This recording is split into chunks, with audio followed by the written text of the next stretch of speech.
तो third episode की शुरुआत में हमें बताया जाता कि फर्जी नोट आखिरकार किस तरह से हमारे देश में एंटर होते हैं। नेपाल, भूटान और पाकिस्तान से सबसे ज्यादा फर्जी नोट हमारे देश में एंटर होते हैं और फिर बताया जाता कि नोटों को थोड़े थोड़े करके बाजार में फैलाया जाता है। तो मंसूर ने एक टीम बनाई थी जो कि इन्हीं लोगों को पकड़ने का काम करेगी। तो माइकल यहाँ पर सभी को प्रोसेस बता रहा होता है कि आखिर ये नोट हमारे देश में कैसे एंटर होते हैं, जिसके बाद शेखर हमें बताता है कि इन फर्जी नोटों के पीछे किन बड़े बड़े लोगों का हाथ है, जिसमें पहला नाम था मंसूर दलाल और उसकी लास्ट लोकेशन जॉर्डन की है। वो इंडिया भी खुफिया तरीके से आता है लेकिन किसी को भी नहीं मालूम पड़ता। तो मंसूर दलाल का फर्जी नोटों के पीछे एक बहुत बड़ा कनेक्शन है। दूसरा नाम आता है जितेंद्र जोशी का, जिसे सभी लोग जीतू काका कहते हैं और ये भी मंसूर के साथ ही काम किया करता है। तीसरा नाम है सैयद बिलाल नायक, जिसे सब बिलाल कहते हैं और बिलाल ही मंसूर के पैसों को डिलीवर करता है। आगे आरबीआई का ऑफिस दिखाया जाता है जिसमें कि मेघा अपने ऑफिसर से कह रही थी कि जो नोट उसे रेस्टोरेंट से मिला है वो उसकी लोकेशन जानना चाहती है और इस नोट के पीछे कौन है वो ये छानबीन भी करना चाहती है। लेकिन वो ऑफिसर मेघा से कहता है कि हम जेम्स बॉन्ड नहीं है, ये काम पुलिस का है और वैसे भी उन्होंने एनआईए वालों को इस नोट के बारे में बता दिया है, वो लोग इस नोट के बारे में पता कर लेंगे। आगे एविडेंस रूम में हम माइकल को देख पाते हैं। उस एविडेंस रूम में 2000 के वो ढेर सारे नोट थे जो कि उन्हें काठमांडू से मिले थे। यहाँ पर वो उन जाली नोटों में से ढेर सारे नोट अपने साथ रख लेता है क्योंकि इनके द्वारा वो इन्वेस्टिगेशन करना चाह रहा था। लेकिन यहाँ से निकलने के बाद वो एक मोबाइल शॉप पर जाता है जहाँ पर कि वो 2 आईफोन खरीदता है और पेमेंट वो उन्हीं जाली नोटों से करता है जो कि उसने हाल फिलहाल में एविडेंस रूम से लिए थे। तो एक आईफोन की कीमत 70,000 रुपए थी। दोनों आईफोन को खरीदने के बाद वो पहला आईफोन अपने साथी शेखर को गिफ्ट करता है और दूसरा आईफोन वो अपने बेटे व्योम के लिए रखता है। जिसके अगले सीन में हम सन्नी और फिरोज को देखते हैं जो कि एक क्लब में थे। दरअसल आज उनसे सूरत के एमएलए मिलना चाह रहे थे। दरअसल उन्हें एक बहुत बड़ी डील के बारे में उनसे डिस्कशन करना था। एमएलए यहाँ पर सन्नी से कहता है कि उन्हें 20 करोड़ रुपए के जाली नोट चाहिए और कहता है कि वो सौदे की बात हमेशा आमने सामने बैठकर करता है और बाहर आने के बाद उन्हें पता चलता है कि ये पैसे उन्हें ही डिलीवर करने पड़ेंगे। एमएलए के आदमी ये पैसे लेने नहीं आने वाले और ये डिलीवरी उन्हें 2 हफ्ते के अंदर ही करनी थी। तो 2 हफ्ते में 2 करोड़ रुपए के जाली नोट छापना एक बहुत बड़ा टास्क था। साथ ही इनके पास पेपर भी खत्म हो चुके थे क्योंकि 20 करोड़ के जाली नोट छापने में ढेर सारा पेपर चाहिए होगा और पेपर फैक्ट्री से ये बार बार वो पेपर चुरा भी नहीं सकते हैं। जिसके बाद हम माइकल को देखते हैं जो कि अपने बेटे के बर्थडे पर आया हुआ था। यहाँ पर वो उसे आईफोन गिफ्ट करता है जिसे देखकर उसका बेटा खुश हो जाता है। साथ ही हमें यहाँ पता चलता है कि उसकी पत्नी यानी कि रेखा से उसकी बिल्कुल भी नहीं बनती है। बात तो डिवोर्स तक पहुंच चुकी है, इसके बावजूद वो किसी तरह से रिश्ता निभा रहे हैं। अब अगले सीन में मेघा अपने ऑफिसर के पास जाती है और उन्हें बताती है कि उसे क्राइम ब्रांच के ऑफिसर माइकल के साथ काम करने का मौका मिला है, इसलिए वो कुछ दिनों की लीव चाहती है। अगले सीन में हम चाचू और फिरोज को एक एजेंसी में देखते हैं जो कि एक बूढ़े आदमी का पहचान पत्र भरवाने के लिए गए थे। दरअसल वो लोग इस एजेंसी के द्वारा वो पेपर चाहते थे, इसलिए वो अपनी खुद की एजेंसी खोलते हैं और उन्हें लाइसेंस भी मिल चुका था। अब एजेंसी तो खुल चुकी थी, अब वहाँ पर काम करने के लिए उन्हें कोई लड़की की भी जरूरत थी, इसलिए वो एक जॉब निकालते हैं और ढेर सारी लड़कियों का इंटरव्यू लेते हैं जिसमें कि उन्हें एक लड़की पसंद आ जाती है जो कि 3 लैंग्वेज में बात कर रही थी,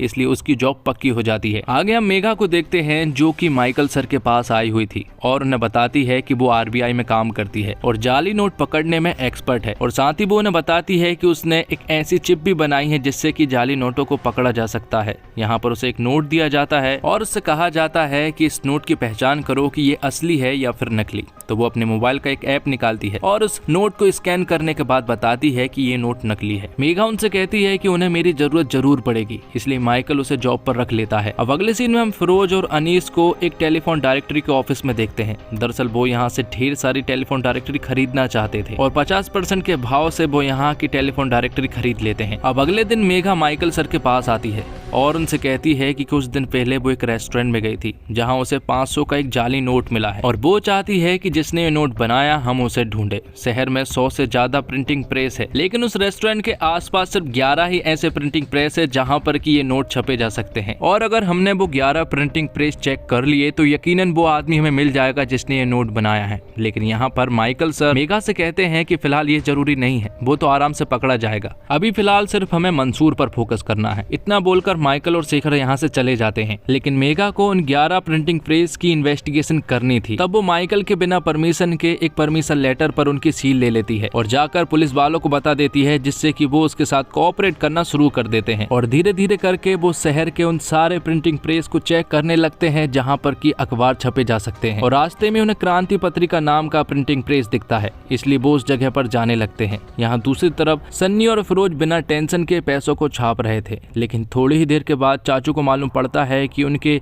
प्रिंटिंग प्रेस के सामने पुलिस आ चुकी है। तो वो तुरंत ही सन्नी को बताते हैं और सन्नी को जब ये बात पता चलती है तो वो तुरंत ही खिड़की पर जाते हैं और उन लोगों को देखते हैं। उन लोगों को ऐसा लग रहा था कि फैक्ट्री को बंद देखकर ये यहाँ से निकल जाएंगे, लेकिन ये लोग तो अंदर आने का ठान कर बैठे थे। मशीन भी आवाज कर रही थी, लेकिन ये लोग मशीन भी बंद नहीं कर सकते थे, क्योंकि अगर इन्होंने मशीन बंद की तो एक बहुत बड़ा बंडल का नुकसान हो जाएगा। तो 15 मिनट में वो बंडल पूरी तरह से छपकर तैयार हो जाएगा। और तभी चाचू के पास उन पुलिस वालों का कॉल आता है। तब चाचू उनका ध्यान बटाने के लिए बाहर चले जाते हैं, जिस पर कि वो पुलिस वाले चाचू से कहते हैं कि इस फैक्ट्री को खोलो। जिस पर कि चाचू उनसे कहते हैं कि वो इस फैक्ट्री का ओनर नहीं है, इस फैक्ट्री का ओनर माधव है और बिना परमिशन के वो इस फैक्ट्री को नहीं खोल सकता। लेकिन तभी मेघा नोटिस करती है कि अंदर से मशीन चलने की आवाज आ रही है, पर थोड़ी देर में ही वो तुरंत बंद भी हो जाती है। लेकिन ये सुनने के बाद तो अब उन्हें अंदर जाना ही था, इसलिए शटर को खुलवाया जाता है और वो लोग अंदर जाकर चेक करना शुरू कर देते हैं। या फैक्ट्री के अंदर ही फिरोज और सन्नी सारे पेपर्स वाले नोटों को लेकर एक रूम में छिपे हुए थे।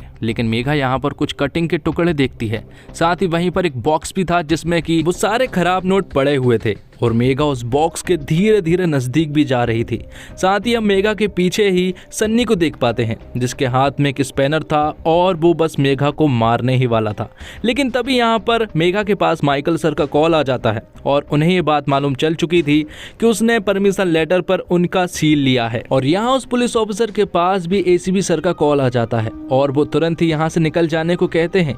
ये सुनने के बाद तो मेघा और वो पुलिस ऑफिसर तुरंत ही यहाँ से निकल पड़ते हैं, जिससे कि सन्नी और उसके साथ ही बाल बच चुके थे। जिसके बाद ये अपना काम करना फिर से शुरू करते हैं। लेकिन थोड़ी देर के बाद हम देखते हैं कि यहाँ पर सन्नी के नानू आ जाते हैं और उनके हाथ में ढेर सारा पैसा भी था। और वो सन्नी से कहते हैं कि उन्हें नहीं मालूम है कि ये पैसे उसके पास कहाँ से आए, शायद वो रखना भूल गया होगा। जबकि सन्नी को ऐसा लग रहा था कि वो लोग पकड़े गए हैं, जिस पर चाचू सन्नी को बताते हैं कि ये पहले भी हो चुका है। वो बताता है कि माधव की मेमोरी धीरे धीरे लॉस हो रही है। यहाँ ऑफिस में मेघा माइकल सर से माफी मांगती है और उनसे कहती है कि ऐसा दोबारा नहीं होगा, जिस पर कि माइकल सर भी उसे माफ कर देते हैं। अब अगले सीन में हम सन्नी और फिरोज को देखते हैं, जो कि सूरत जा रहे थे क्योंकि उन्हें 20 करोड़ रुपए की डिलीवरी करनी थी। और रास्ते में एक चेक पॉइंट पड़ता है जहाँ पर कि कुछ पुलिस वाले खड़े हुए थे और वो सन्नी के ट्रक की तलाशी करना भी शुरू कर देते हैं। शुरुआत के कुछ बॉक्स में उन्हें टेलीफोन डायरेक्टरी मिलती है, लेकिन आगे जाली नोट रखे थे और ये बात सन्नी बहुत अच्छे से जानता था।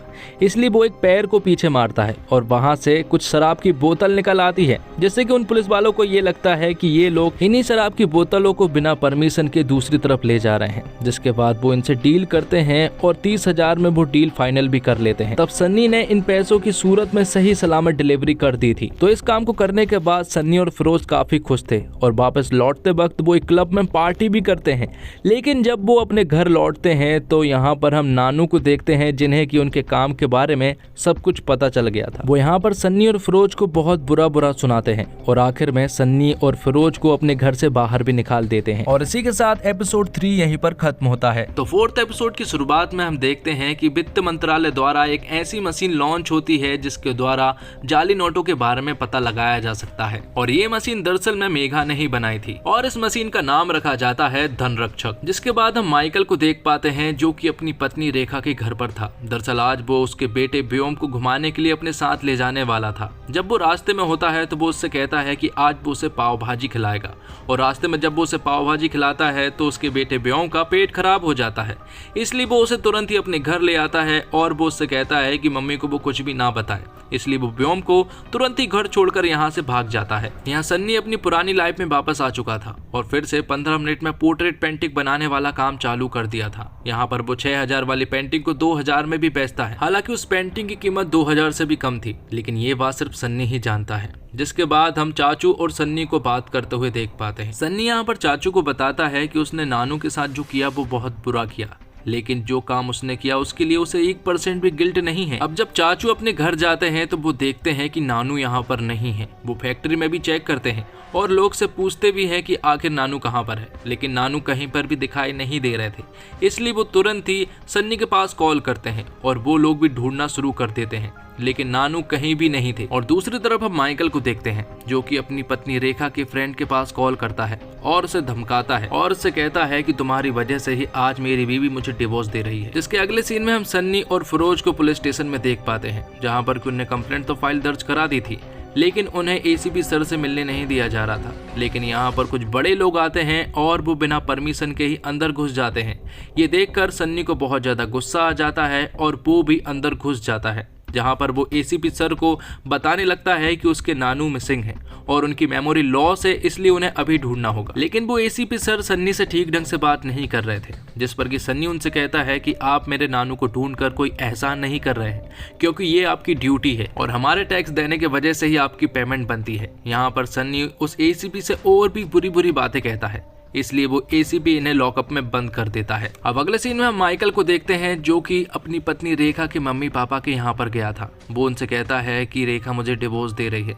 वो अपनी बेटी को समझाए कि ऐसा ना करे, लेकिन रेखा के पेरेंट्स भी रेखा की साइड ही थे। यहाँ पुलिस स्टेशन में थोड़ी देर के बाद चाचू आ जाते हैं और वो सन्नी और फिरोज की वेल करवा देते हैं। साथ ही वो सन्नी को बताते हैं कि नानू मिल चुके हैं, जो कि पास ही की गली में घूम रहे थे। तब ये सभी लोग अपने घर आ जाते हैं, जहाँ पर कि नानू सो रहे थे क्योंकि उनकी तबीयत खराब है और सन्नी और फिरोज नहीं चाहते हैं कि वो नानू के सामने आए। लेकिन अगले ही दिन वो लोग एक डॉक्टर के पास जाते हैं, जहाँ पर कि डॉक्टर उन्हें बताते हैं कि उन्हें गंभीर बीमारी हुई है और उनकी सर्जरी भी होनी है, लेकिन इस सर्जरी को कोई रेयर डॉक्टर ही कर सकता है। लेकिन उन डॉक्टरों का 1 महीने पहले से ही अपॉइंटमेंट लेना पड़ता है। जिसके अगले सीन में हम माइकल और शेखर को देखते हैं जो कि क्लब में शराब वगैरह पी रहे होते हैं और बिल पेड वो उन्हीं पैसों से करते हैं जो कि उन्हें काठमांडू से बरामद हुए थे। और जब वो घर जा रहे होते हैं तो तभी माइकल को रास्ते में एक जर्नलिस्ट मिलती है जिसका नाम कमला था और उसने माइकल के साथ पास्ट में कुछ बुरा किया है। अब माइकल को तो हैंगओवर हो गया था और मेघा और शेखर जब घर आ रहे होते हैं तो मेघा शेखर से कमला के बारे में पूछती है कि आखिर वो जर्नलिस्ट कौन थी,